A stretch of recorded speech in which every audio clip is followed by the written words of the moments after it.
In today's Our Region's Business Online Extra, we're continuing to focus on our region's response to COVID-19 across a variety of industries. Today, the funeral business. The pandemic has made it much harder for grieving families to say goodbye. And Frank Perman is the owner of Perman Funeral Home in Shaler, Allegheny County. And Frank, welcome. Good to see you. Thank you. I appreciate you having me, Bill. Yeah, and I imagine over the last few weeks, you've been living this, you've been experiencing this with so many families. What are you seeing out there in terms of the way the dynamics have changed around saying goodbye? Well, the biggest thing that we're seeing is that families aren't really gathering like they normally would for a funeral. We're seeing a lot more of a direct disposition of a deceased, whether it's cremation or a burial. And then there's the family are going to schedule something for later after this is over, when family and friends can get together to say goodbye to each other.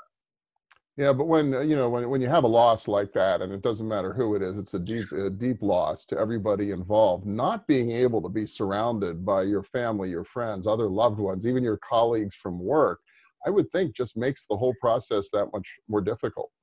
Oh, absolutely. It makes it more difficult. However, funeral homes and funeral directors are handling things differently. For example, today, I'm actually going to have a public visitation. But what we did is we set a schedule. We're asking people to call us, set a time. This is your time. Once again, one, I want to make sure that there's less than 10 people in the building. And me, I'm one of the 10. So I'm very careful with how many people are going to be here. And we expanded the hours from 2 to 8 today, and we're allowing people to come. But is it going to be typical? No, not at all. Some funeral directors are not doing public visitations at all. Some aren't even allowing the families to come see their deceased. They're not allowing them to see their loved one.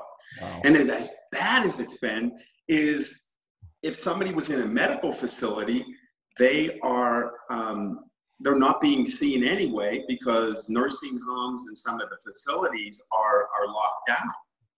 So they don't see them for 2, 3, 4 weeks prior. The death occurs, and now there's nothing after. So there's this long period of time where people don't know how, they haven't seen their mother, they haven't seen their father, they haven't seen anybody. And that person who died was by themselves.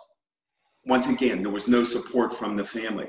So this is we're in uncharted territory. Yeah, and you wonder about, how much more difficult and lasting it's going to make the grieving process be for the people who are, in this circumstance. Yes, grief delay can cause issues in and of itself. One is when grief is fresh, then there's a tendency to gather.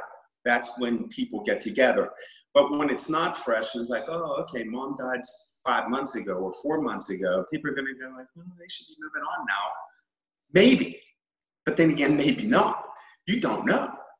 Any advice you would have for those of us who want to be supportive and helpful for our friends, family, loved ones, colleagues who find themselves in this situation? Anything we could or should be doing that we might not normally think about? I would say to people right now, stay in touch with the survivors. Stay in touch. That's the most important thing. Again, under the circumstances, we still have to stay separate. But think of things like, instead of flowers at this time, food or just something simple of, a card. Just send a sympathy card. Just say, hey, we will get together. We will be understanding. We will pull this together at some point. No, that's a good point. Being there virtually for them now, but I think also making it a point when that memorial service finally takes place to show up and not just assume because time has passed that maybe you don't need to make the effort the way you would have if it was immediately after the person passed away. Exactly. Exactly. The need is still going to be there. And at that point, the physical touch, the hug, the kiss is going to be even more important.